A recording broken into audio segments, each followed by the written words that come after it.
काफी सारे जने बहुत सारी मात्रा में ऐसे होंगे कि जो भगवान का भजन भी मतलब मंदिर भी जाएंगे और तामसिक भोजन का भी आहार करते हैं बिल्कुल महाराज जी। नहीं, बिल्कुल इसे मतलब कुछ मंगलवार को हनुमान जी के जाएंगे, मतलब इसे हर कुछ नहीं होने वाला। सबसे पहली बात है हमारे आहार शुद्धि, मन शुद्धि। देहाती भाषा में कहते हैं जैसा खाओ अन्न वैसा बने मन। देखो, अगर हम शास्त्र की आज्ञा का पालन नहीं करेंगे और मनमानी आचरण करेंगे तो नरक जाओगे। पहले आहार शुद्धि, मन शुद्धि। अगर जैसा खाओ अन्न वैसा बने मन। किसी भी प्राणी को दुख देना, हनुमान चालीसा का भी पाठ करते हैं। ये अपनी वासनाओं की, अपनी जिह्वा को थोड़ा रोको यार। शराब पीते हो, मांस खाते हो, अंडा खाते हो, इस तरह के व्यवहार करते हो और हनुमान जी और शंकर ये ऐसे प्रसन्न हो जाएंगे, ऐसे काम बन जाएगा? कुछ नहीं बन जाएगा। अवश्य में भोक्तव्यम कृतम कर्म शुभाशुभम। जो तुम कर्म करोगे तुम्हें भोगना पड़ेगा। चाहे मुर्गा हो चाहे बकरा हो, सब जीव अपने प्राण बचाना चाहते हैं।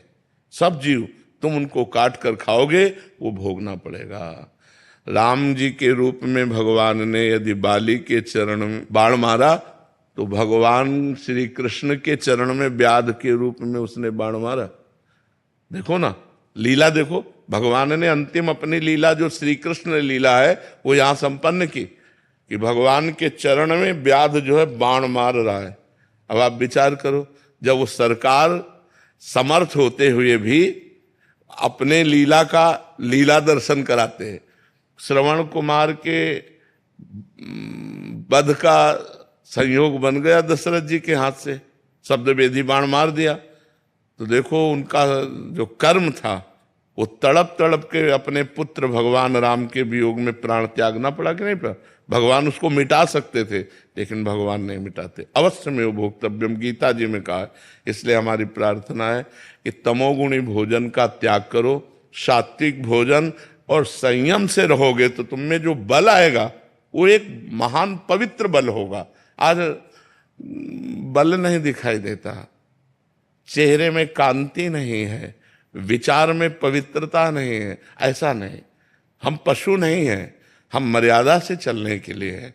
हमारी मर्यादा बनाई गई, शास्त्र मर्यादा हमारी कानून व्यवस्था है। यदि हम शास्त्र मर्यादा से चलेंगे, शास्त्र कानून से चलेंगे तो हमारा मनुष्य जीवन सार्थक हो जाएगा, नहीं तो निरर्थक हो जाएगा। जैसे आजकल बच्चे कहते हैं हम स्वतंत्र हैं। नहीं, स्वतंत्रता नहीं।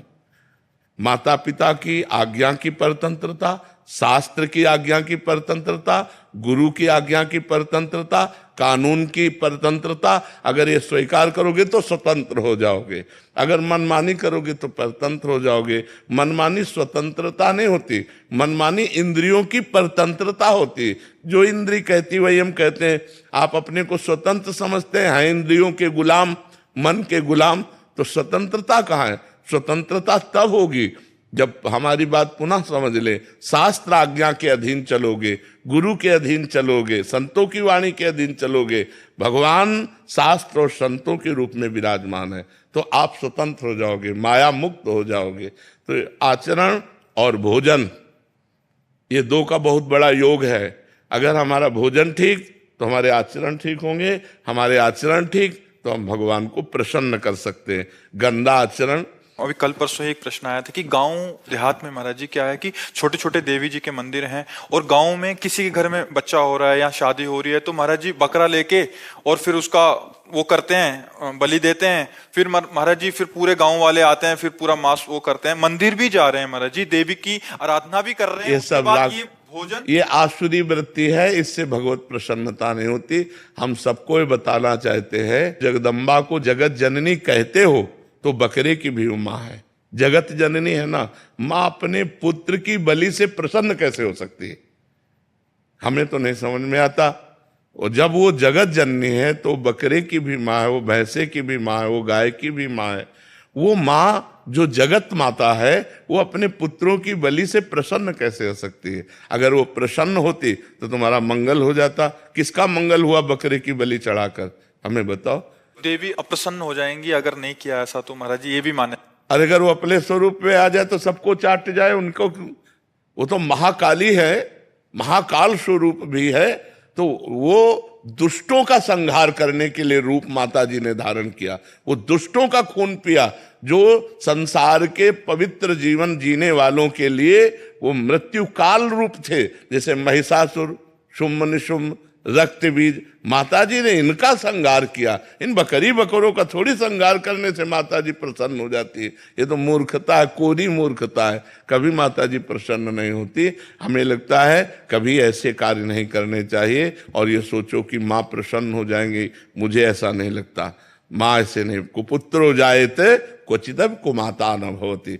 माता जी तो तब प्रसन्न होंगी जब सब पर दया करने लगो, सबको सुख पहुंचाओ, नाम जप करो, अच्छे आचरण करो, तो जगदम्बा प्रसन्न हो जाएगी। अगर फिर से उनको प्रसन्न करना है महाराज जी, और ये प्रथा चली है, और जैसे किसी के घर में पुत्र देखो हुआ, शास्त्र में विधान है, नारियल की बलि, नींबू की बलि, इनकी बलि सात्विक बलि दे। आप कच्चा नारियल की बलि दे सकते हैं, तो ये भी बलि तो मानी जाती है। ये सब मनमानी आचरण है, इससे देवी प्रसन्न नहीं होती है। और देवी को रक्त चाहिए तो चराचर जीवों के हृदय में देवी विराज। देवी प्रपन्नार्थ हरे प्रसीद प्रसीद मातर जगतोखिलस्य प्रसीद विश्वेश्वरी पाहि विश्वम त्वमीश्वरी देवी चराचरस्य। त्वमीश्वरी देवी चराचर से, वो चर अचर की ईश्वरी है, उनको किसी के खून की जरूरत है, माँ को किसी की खून की जरूरत है। अरे माँ तो अपने खून को दूध बनाकर अपने बच्चों का पालन करती है। माँ शब्द कितना महान है, वो अपने शरीर के रक्त को दुग्ध में परिवर्तित करके अपने बेटे का पालन करती है, वो दूसरों का रक्त पान कैसे कर सकती है? ये दुष्टों के रक्त पान किए माता जी ने, जो समाज के लिए कलंक थे, जो समाज का द्रोह करके समाज को नष्ट करने में लगे थे, ऐसे राक्षसों को माता जी ने मारा है। शुम्भ निशुम्भ, रक्त बीज, महिषासुर। ऐसे नहीं है कि गलत सिद्धांत से न चले, नहीं तो नरक की प्राप्ति होगी। महाराज जी, आज जैसे आप कहते हैं कि भजन मार्ग, अभी तामसिक भोजन भी हो रहा है महाराज जी, फिर हम वही बात कर रहे हैं, और उसके साथ भक्ति भी। भक्ति का उद्देश्य है कि प्रभु का अगर हम पास जाएंगे या सोमवार को या मंगलवार को हम प्रभु के आगे हमारी कामनाओं की पूर्ति। महाराज जी, अगर उद्देश्य भगवत प्राप्ति हो, फिर तो महाराज जी उस उद्देश्य ही पता नहीं है। हाँ, लेकिन हम कह रहे हैं कि अगर हमें कामना की भी पूर्ति चाहिए तो हमको गलत आचरण छोड़ने पड़ेंगे, क्योंकि हम जो कामना की पूर्ति चाहते हैं उसमें पाप आचरण बाधा पहुंचाएंगे।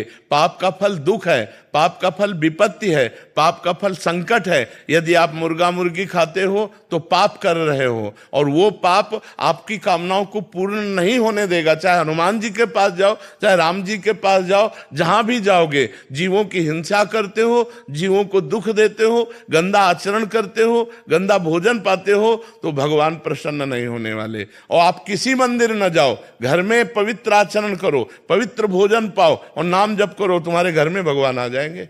कहो सो कहां जहां प्रभु नाही, हरि व्यापक सर्वत्र समाना, प्रेम ते प्रगट होए मैं जाना। तो प्रेम कहां से आ जाएगा जब अपराध करोगे? इसलिए सब जो कामना भी पूर्ति चाहते हैं तो उनको चाहिए कि गंदा भोजन और गंदे आचरणों का त्याग करें, तो उनकी कामना जल्दी पूर्ण हो जाएगी, निश्चित पूर्ण हो जाएगी। समझते हैं कि मतलब मुर्गा और मछली का हिंसा करने से ये जीव हिंसा के अंतर्गत नहीं आता। क्यों नहीं आता? तुम्हारी अंगुली काटे तुम्हें कैसा लगेगा? दर्द नहीं लगेगा? उन जीवों को देखो, एक चींटी के भी पीछे अंगुली लगा के देखो, ऐसे वो भाग रही अपने प्राण रक्षा के लिए। क्या उनमें जीव नहीं है?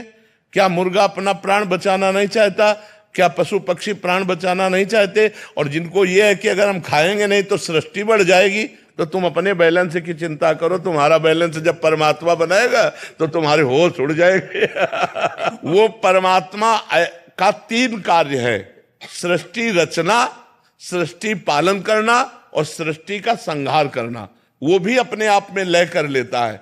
वो प्रलयंकारी परमात्मा है, वो काल का भी काल है, वो महाकाल है। वो जिस समय जैसा चाहता है वैसा अपना बैलेंस बनाता रहता है। सृष्टि का बैलेंस बनाना उसका कार्य है, हमारा कार्य नहीं है। हमारा कार्य है उसकी आज्ञा के अनुसार चलना। हम मनुष्य, हम राक्षस नहीं है। तो हमें सबसे प्रार्थना है कि मांस, मदिरा, अंडा, पराई स्त्री से व्यभिचार, इनका त्याग करो तो तुम्हारा जीवन सुखमय हो जाएगा।